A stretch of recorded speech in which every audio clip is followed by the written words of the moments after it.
Combination products, regulatory approach, and GMP requirements. Quick disclaimer, this presentation represents personal opinions and interpretations, does not reflect any company or organizational position.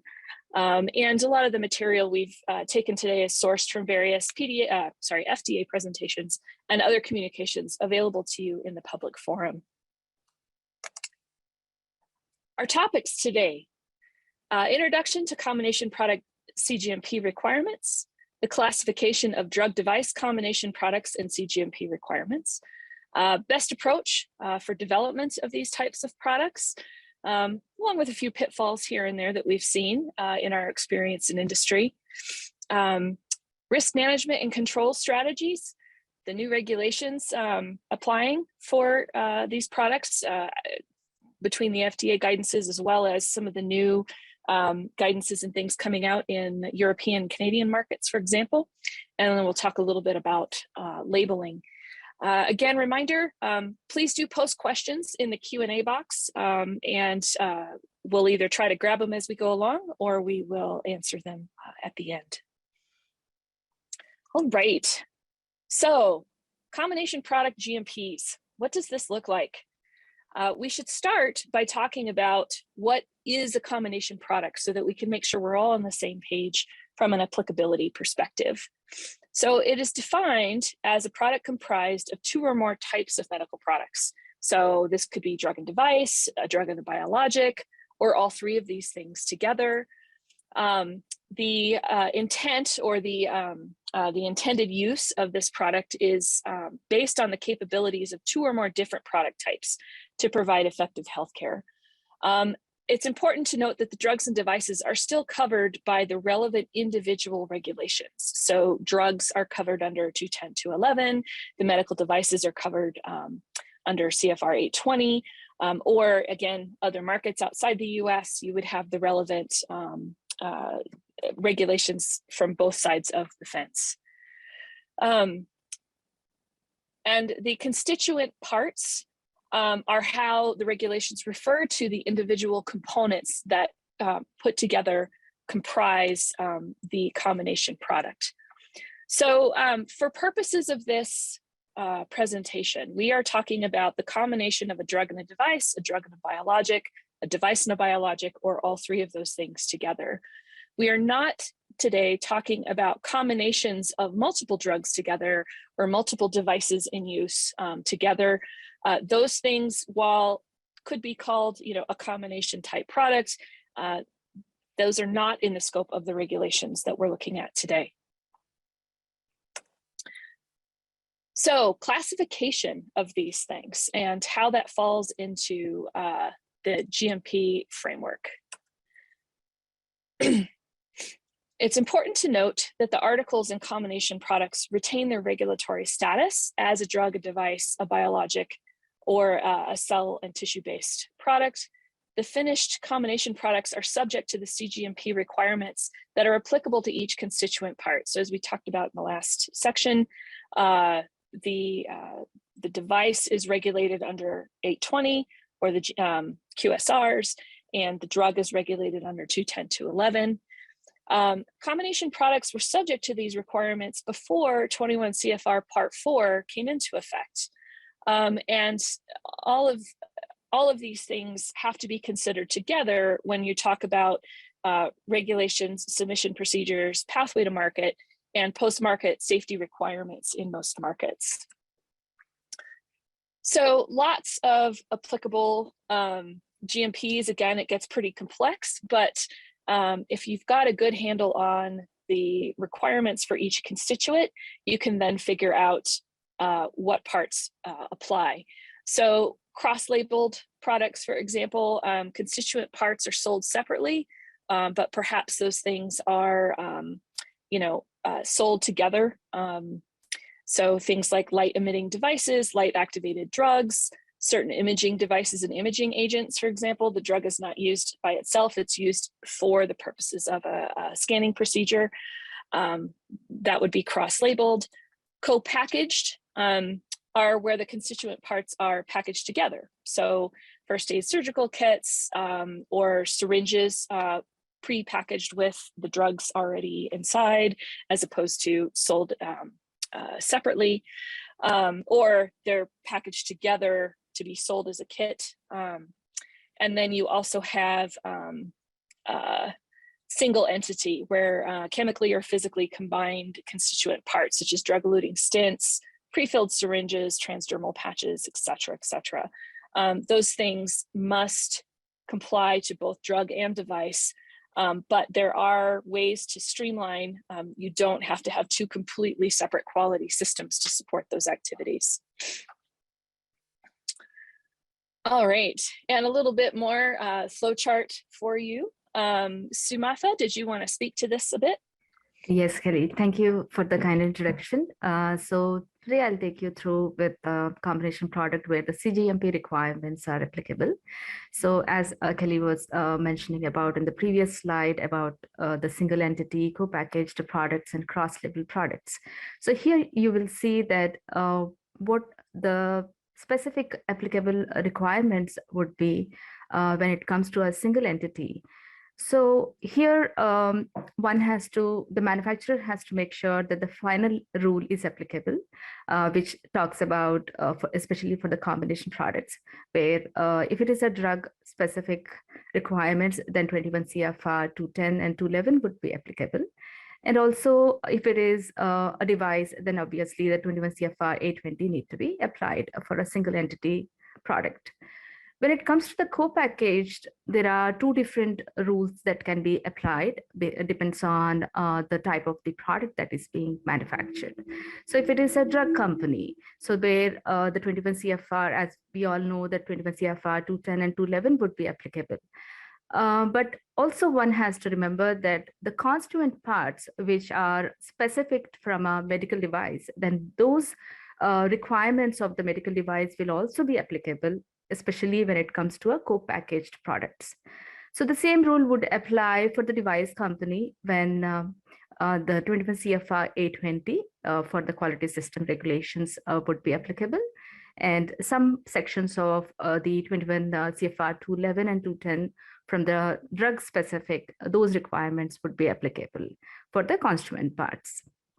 When it comes to the cross-labeled, so here, it more or less, it would be similar to the single entity where the 21 CFR 210 and 211 would be applicable for the drug specific requirements. Similarly, for the device, it would be the 820. So going ahead with the next slide, where you will see that especially when it comes to FDA, or if one has to apply the final rule or based on the 21 CFR Part 4, which is for the regulation of the combination products, at the time one has to make sure that the streamlined approach is the best approach that can be applied, where the specific requirements for a product type that would be, for example, if you take a drug, then those GMP requirements would be applicable, whereas the remaining constituent parts would be from, if it is a device, then the device specific requirements like management responsibilities, or it could be design specific controls, specifically which derived from 82030, that is the design controls, and also the ISO 13485, where the clause 7.3 from the design control, those would be applicable. So similarly, the purchasing controls is also very important. Going in the next upcoming slides, I'll be taking you through with the risk assessment. There we will talk about more on the risk factors that are associated with the purchasing controls. So similarly, for the corrective and preventive actions, which would be applied both for the medical device as well as for the drug company, which would be following. So one has to make sure that these requirements are aligned and followed across within both the companies, whoever is responsible for manufacturing the device and then the drug.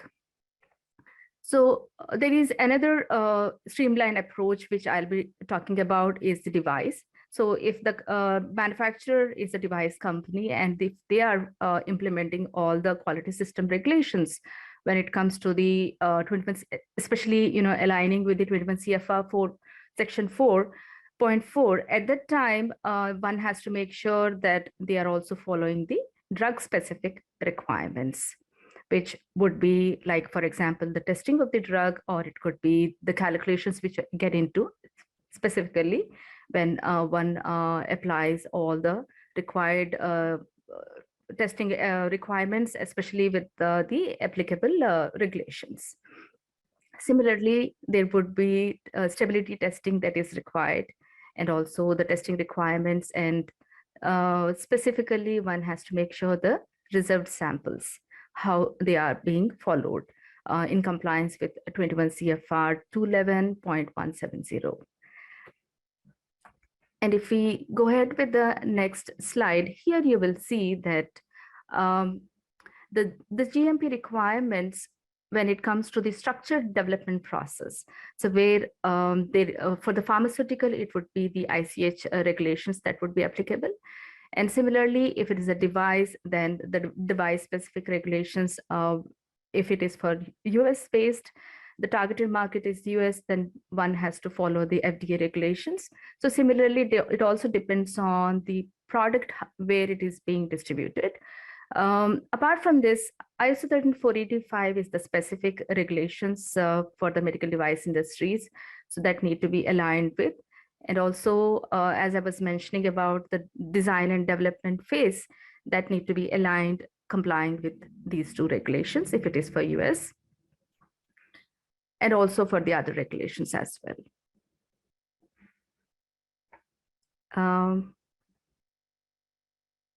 Kelly, so the best approach for the drug and device development. Here we will see the common pitfalls the drug companies face when they pursue the development of a combination product. So we will go ahead with the next slide. Here, the development process where we mainly focus on the basic research and also the prototype development within the design and discovery, and where the preclinical studies which will be conducted. Going ahead with the early development phases where the clinical trials will be involved in. This is how the drug development will be conducted. Whereas when it comes to the combination product, both the companies, if they are working together, or it could be the same company who has been manufacturing both the drug and the device, then the functionality and interaction, especially the human factor studies, these need to be evaluated based on the risk that is being associated with both the drug as well as the device. Kelly, would you like to talk about a few points on the development of the device? Perfect. Thank you, Samatha. Yeah, so it's always interesting to bring these products together, and of course we're seeing a lot more of this in the market. One of the biggest pitfalls that I've seen in my experience has been not enough or not robust enough testing around the drug device interface. So what effects does this have on the drug if it's a novel packaging method, for example? You know, and I think, you know, device folks coming at it from that perspective are good about, you know, thinking about user needs and how the usability of it, but maybe not experienced in considering, does this device actually have an effect on the drug stability or the drug purity, or vice versa? Does the drug have some effect on the device, causing the device to wear or break down faster, for example, in storage? So it's very important to design some of your requirements and studies around that drug device interaction or interface. I've seen a lot of companies get, you know, oh, it's a syringe, we're going to throw a drug in it and package it this way. There's lots of different kinds of syringes out there with lots of different, you know, plastic materials and such. So definitely important to really consider that interaction and doing some of your development work around the finished product packaged together.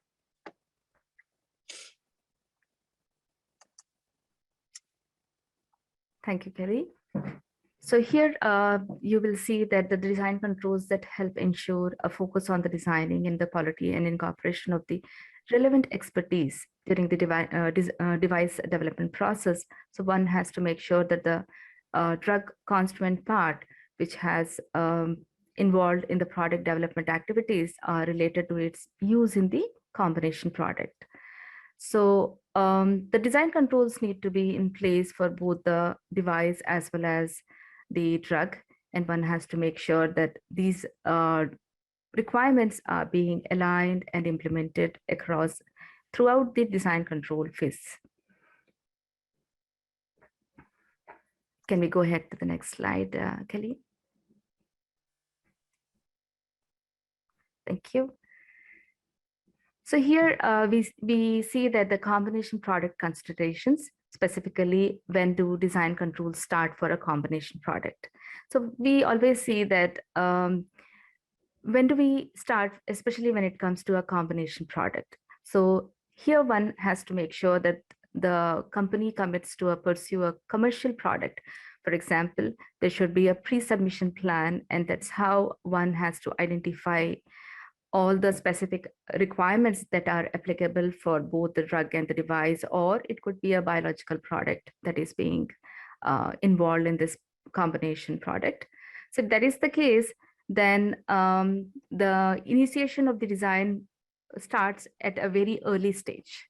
So that's how one has to make sure that the initiation of the design controls have been initiated and those are being applied across the drug development process and also for the design development process.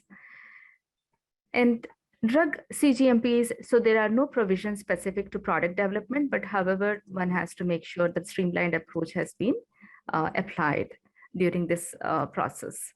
Similarly, if there are any laboratory controls that need to be applied, that has to be identified and implemented in those specifications for the testing part.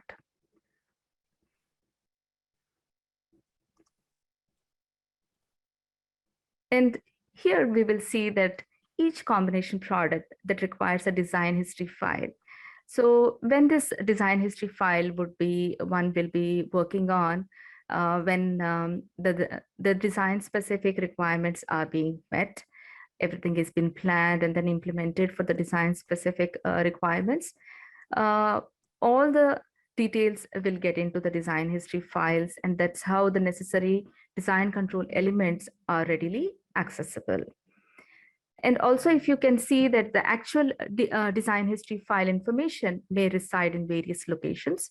It all depends on what are the different constituents and then the components of the particular medical device that is being manufactured. So based on that, one has to make sure that all these are readily available, specifically during the audit purpose.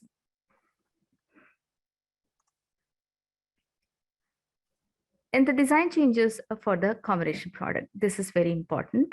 One has to make sure that the if there are any design changes, will it be affecting the overall product quality, or else are these changes being communicated to the drug development team as well? So this is where both the design development team and then the drug development team work together and make sure that all the changes are being met and those changes are applied across in all the processes. And also leverage drug development process and practices during the design process. And this would be, as I said, that all the implications of the specific requirements, but whereas when it comes to common pitfalls, especially when a drug company or a device development company would fall in, this we have seen, especially when during the implementation of the quality management system, I have seen that there are chances of poor use case modeling where a streamlined approach has not been applied across during the development process, especially when it comes to the pre-submission of the requirements to the regulatory. There should be a plan that is available. So that is how one would have or face these kind of issues, specifically if there is any incomplete user needs. So if you see that the user needs are available and those have not been percolated across or shared with the different teams, both when it comes to the drug company as well as the device, then there could be issues that would arise from this. Similarly, the lack of cross-functional teams.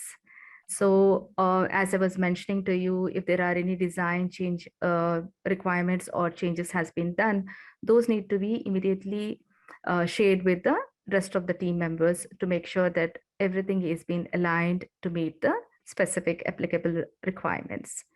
And also the pre-submission plan. So this is very important. One has to make sure that the plan is available and it is being aligned. All the processes are aligned based on this plan. Kelly, would you like to share some of the pitfalls or anything or any experiences here? Absolutely.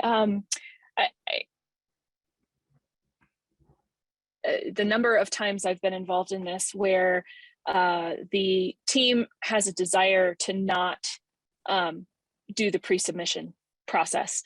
And in the case of a combination product, especially if you end up with all three branches of the FDA involved, for example, they're all going to be looking for slightly different things. And while once submissions go in, there's cross-functional review happening within the agency. Each branch is going to bring their own perspective.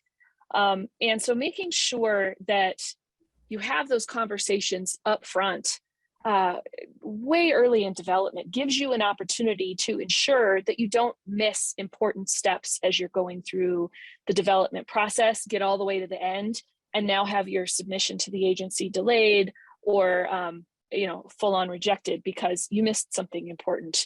The whole point of overlaying these regulations together and looking at these things early in your development process is to really streamline for later. There was a comment in the forum a minute ago about design control not applying to drug development. I would respectfully disagree with that comment. If you are developing a drug for the explicit purpose of marketing that drug in a combination therapeutic, these are all considerations to have along the way. The good news about the streamlined approach and overlapping these regulations is, for the most part, they're really not that different. Putting together a device master record is the recipe, and for making the device is not different than your master batch record for your drug. So how you plug the pieces together to tell the whole story of your product, and leveraging that open, conversation with your regulatory authorities through the pre-submission process, you really can streamline your approvals for later and make sure that you're not missing pretty major elements of the requirements as you go along. So Sumantha, I'll hand it back to you to talk about risk management and control strategies. Thank you, Kelly. So I'll be taking you through on the risk management and control strategies where we can focus on, especially when it comes to the combination products. So within a company, when it comes to the drug development or the drug manufacturing company, where the quality by design can be applied. And similarly, the specific controls which are specific to our device, those will be applied with the device manufacturing company. Where the important part one should focus on is the risk assessment. Specifically, a proactive risk management is important when it comes to the human factors, or it could be the medication error reductions, or it could be purchasing controls, where one has to make sure that those risks are identified and a proper mitigation has been written to make sure that the risks are not affecting the overall product quality.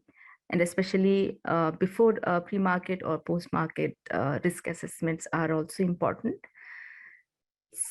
And also the change management, if there are any changes being made, so how this is being communicated, how the I can give you an example of where the medical device, like a loaded syringe, or it could be the vial which gets into a medical device as a pen for an insulin administrator. So in that case, if there are any changes which are made in the medical in the device, then if those changes are not communicated and the vials are being manufactured based on the previous drawings or the requirements, so that's where those issues would come up. So one has to make sure that those risks are identified and implemented across with both the companies, or if it is with the same company with two different teams who are working on. And if we go ahead with the next requirements, where the risk analysis. So as we all know that for the device, the risk analysis is based on the ISO 14971. So 2019 is the current version, which is being followed. And when it comes to the drug, it would be the ICH-Q9 that need to be followed. So here for the medical device industries, the risk assessment is already there as a part of the drug device development, and where all the risk assessments are recorded. There is a risk management file that is available at every stage or every phase of the device design development. But when it comes to the drug device interface, that's where there could be some common pitfalls, and one has to make sure that these are being identified at a very early stage where the product is being developed. And I would like to take you through with some of the considerations for both the drug and device that we can consider for specifically for the risk. For the drug, it would be formulations, where the identity, strength, as Kelly was also focusing or mentioning about the purity of the requirements that need to be focused on. So similarly, the change in intended use that may impact safety and efficacy, and also physical discomfort, if there are any physical discomfort associated, especially when it comes to the drug administration. So these kind of risks need to be identified and made sure that everything is, especially when it comes to the dosages, like where the dosage is accuracy is involved in, if there is an overdose, or where I would also take an example of drug administering where there is a program involved in for the insulin administration. So at that time, there could be some overdose or underdose. So these are all the different risks that need to be identified.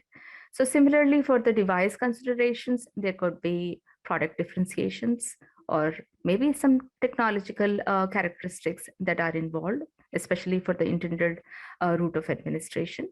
And also clear units of measure, where one has to identify and make sure that what would be the actual measure that need to be followed. And it comes to the clarity of dose completion. So what would be the dose completion when it comes when the device is being developed. So all these considerations need to be taken prior, especially during the device development phase. And also the drug delivery activation, where the spring compression force required. So those kind of minor issues also need to be evaluated, specifically when one is developing the final manufacturing specifications. Before that, all this need to be evaluated and recorded. And also if there are any assembly lines for production scale-up. So definitely there could be product assembly. So what all the different requirements are required, the specifications are written down, and also the applicable regulatory requirements that need to be followed during the inspection of the various assembly steps that will be performed during the production phase.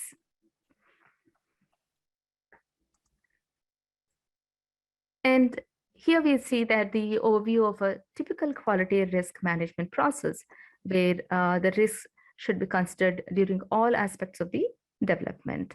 So as I was mentioning to you before also, that the design intent, and based on that, what would be the usability of this particular device, and based on the usability engineering requirements that need to be implemented and risk need to be identified. Similarly, continuous engineering verification. So there also need to be where the verification steps are. One has to make sure that those steps are followed and make sure that there is no major risks that are associated. Similarly, the test of the device. So overall, the test cases need to be developed in such a way that the risk assessment is aligned with those requirements and test cases.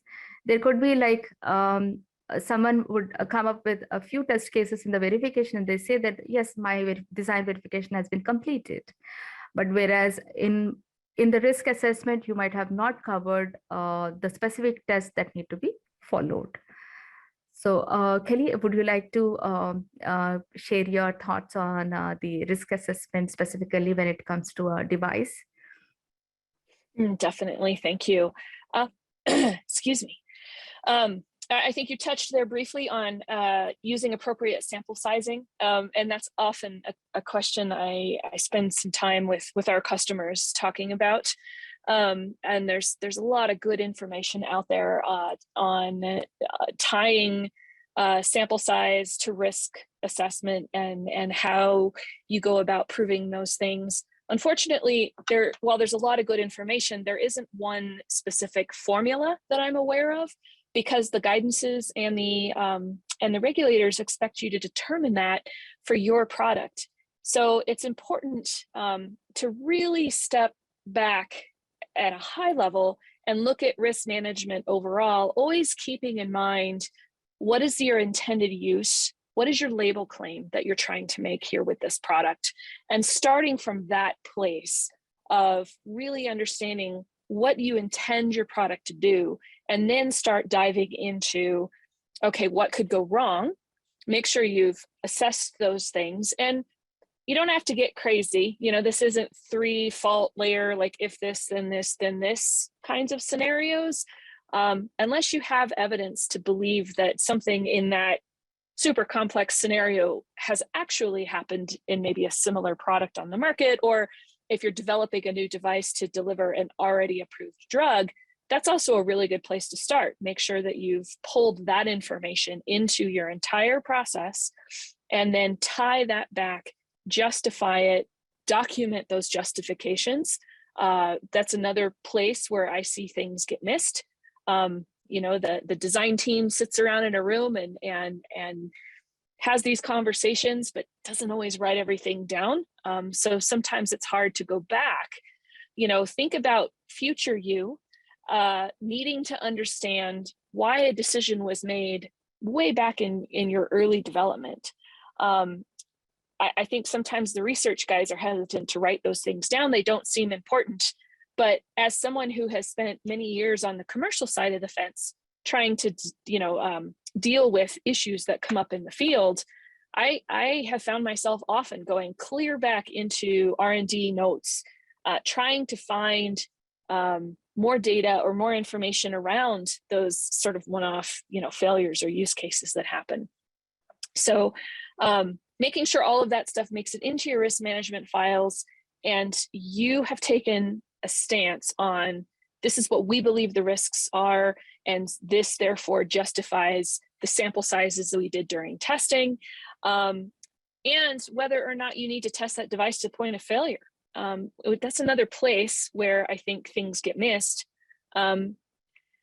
Again, you know, reasonable expectations. You don't need to go nuts with, you know, every possible, you know, way that this thing could fail, but you definitely need to have thought about that for your device and your drug. What are those known issues wherever possible?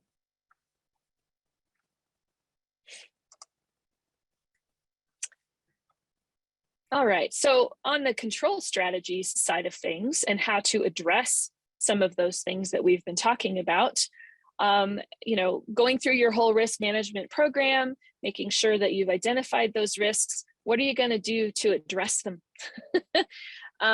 Purchasing controls, material specifications, supplier quality agreements.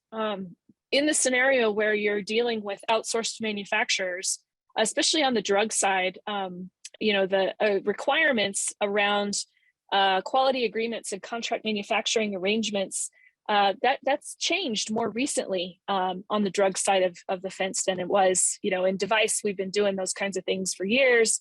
Drug, it's newer. It's interesting to me that even though this guidance from the FDA went into effect, 5-6 years ago, I still have clients run into raw materials suppliers who won't do a quality agreement because they're like, why do we need to do this?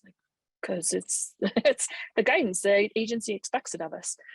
So really making sure that you understand the quality systems in place at your suppliers, at your contract manufacturers, et cetera, what in-process manufacturing controls and release testing are necessary. This again should tie directly into your risk management files. Areas where there's high risk of something going wrong that could possibly injure a patient, how can you control for that in your manufacturing process so those things never make it off your manufacturing line? That's all really important, which leads into manufacturing control plans. So again, incoming inspection release procedures, incoming specifications, your inspection and release process to release those materials or components to the manufacturing process. And then how are you dealing with things that don't conform? So your non-conforming products, product disposition decisions. And it's really important as well in that non-conformance process that you consider, is there an impact from a device regulation perspective and a drug regulation perspective? Even if you're the CMO making the device side of it and not making the drug side of it, is it possible that you could make a decision about the device in a vacuum that could have a problem or could cause a problem with the drug itself? So anytime you're intending for these things to be used together, that interface, that how they interact with each other always needs to be in your thinking. Packaging and labeling controls. And I think we'll discuss labeling in a bit more detail here in a few moments, but control of the packaging and labeling materials across components, suppliers, manufacturers, making sure that that's all defined. And then final testing and release, final acceptance, inspection, release procedures, specifications, again, that non-conformance process. And all of these things, while perhaps the final release testing is governed under a 211 regulation around test method validation, doesn't mean that it's also not part of your device history file, your DHF records, right? Because that is part of the recipe for how you make the entire product. All right. So some new regulations in play. I believe, Sumatha, you've got this one covered. Thank you, Kelly. So the new regulations for combination products, so we will see what are the different regulations and then how they are applied for the combination products. So starting with the guidance on for industry from FDA, this is on the current good manufacturing practice requirements for combination products. This has been aligned based on the 21 CFR Part 4 for the regulation of combination products. And similarly, Health Canada has come up with the drug device combination products, which is still in a draft status for consultation. And also, when it comes to the EU requirements, European requirements, so European Medicines Agency has put a guidance document in place, which is still in draft status on the guideline on the quality requirements for drug and device combinations. And as I was mentioning about in the risk management phase where the ISO 14971 is applied for the risk assessment for the devices, but whereas AMI AAMI, they have come up with a standard which is specifically designed for the risk management guidance for the combination products. And during the next slides, I'll take you through so what key important points that are focused in these regulations. So this guidance from FDA, it focuses mainly or it is based on the final rule from 21 CFR Part 4. So this guidance, it describes and explains the final rule on GMP requirements for the combination products in Section 1. So there are a few sections which are being mentioned. Total would be 5 sections. So section 2 is in this document is on what is the combination product, what are the different types of the combination products that is being focused on. So similarly, if we see the certain general considerations for the CGMP compliance for combination products, and also the content that is specific for the CGMP requirements based on the final rule, and also how these scenarios are applicable across in the GMP requirements when one has to apply. So this guidance document has been designed, but however, if you find anywhere as should, that means it is not mandatory. That's how this guidance has been designed. It is only a recommendation for the manufacturers who are involved in manufacturing the combination products. So going ahead with the focus on the 21 CFR Part 4, which is the regulation of combination products. And this is focuses mainly on the requirements for the drug specific requirements would be aligned based on the 21 CFR 210 and 211. Similarly, for the devices, this regulation guides that the manufacturer has to follow the 21 CFR Part 820. And when it comes to the biological products, so there could be, as we have focused on the various different combinations. So when it comes to the biological products, so both 21 CFR 600 and 680, that would be applicable. And if there are any tissues, so human cells, tissues, and cellular or tissue-based products when they are applied, so it would be 1271 that comes into place, or one has to apply for the combination products. And when it comes to the Health Canada requirements, or the requirements that need to be applied with the company, specifically if it is a class 2 and above classification of the medical device, at the time the requirement would be that the medical device licensing has to be prior in place, and then if they are putting it in the market, before that one has to go for the medical device licensing. And also all 3 classes are required to satisfy the national standards of Canadian requirements based on the ISO 13485-2016, specifically that has been designed for or applied for the medical devices, this standard. And there is another key important point one has to focus on. If there is a class 2 and above device, then the medical MDSAP, that is the medical device single audit program, will be applied if the manufacturer is in Canada. So what could be the key important requirements when it comes to the Canadian regulations? Those are like, if the products are classified as a drug device combination product, then the drug delivery systems that are combined at the time of manufacture, or if they are co-packaged. So these would be considered as a drug device combination products. So similarly, the drug enhanced devices, or it could be device enhanced drugs. So these all will be classified as. When it comes to kits or cross-labeled products, companion diagnostics, veterinary combination drugs, or it could be the equipments that are used for the manufacturing of the drugs, those are not considered as the DDCPS. So when I mentioned about cross-labeled products, please make sure that if they are individually authorized and sold separately, then at that time, the label to be used together exclusively, then in that case, those are not classified as the drug device combination products.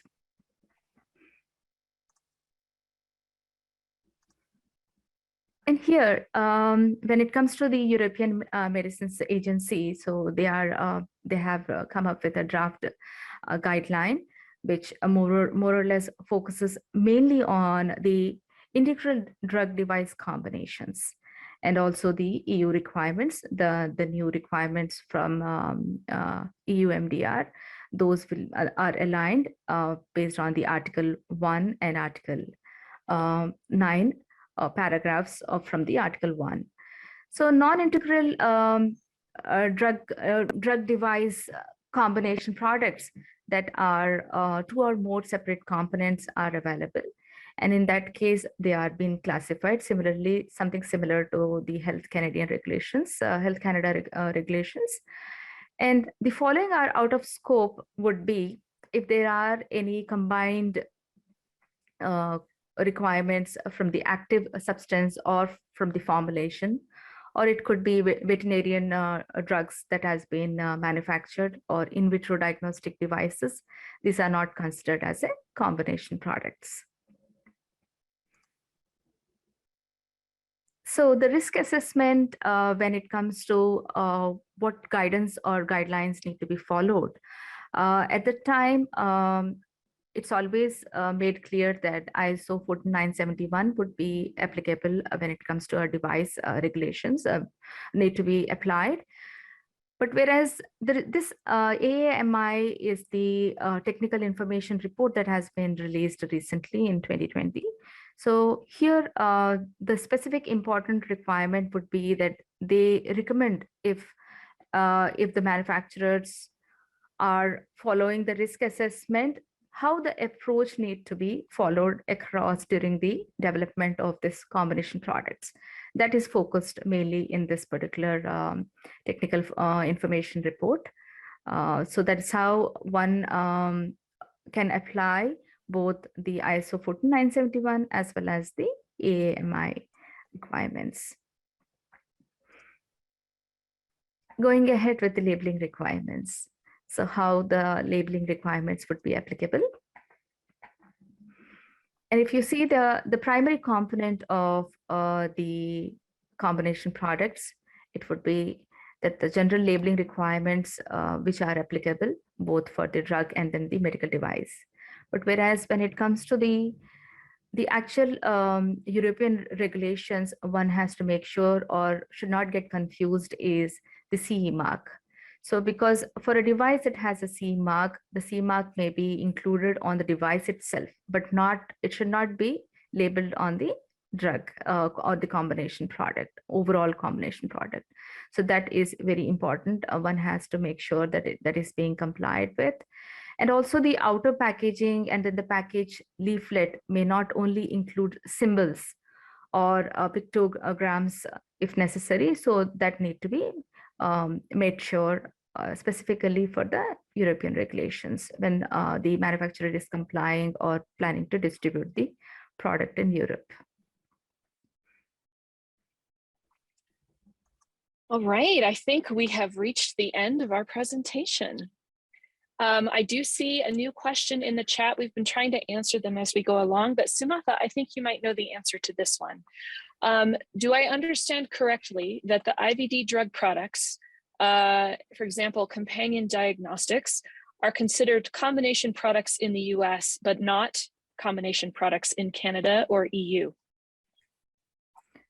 Yes, Kelly. So when it comes to the combination products, especially the IVD in EU, yes, it is not considered.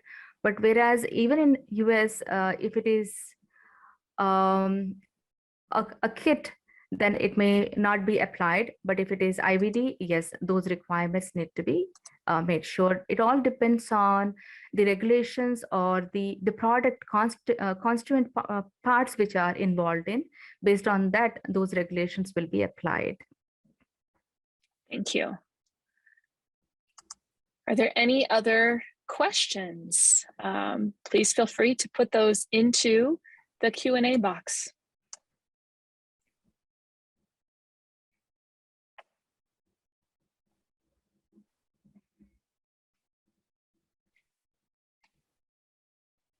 All right, I believe the slide deck has been provided to everyone in the chat box, as well as the recording for this will be available.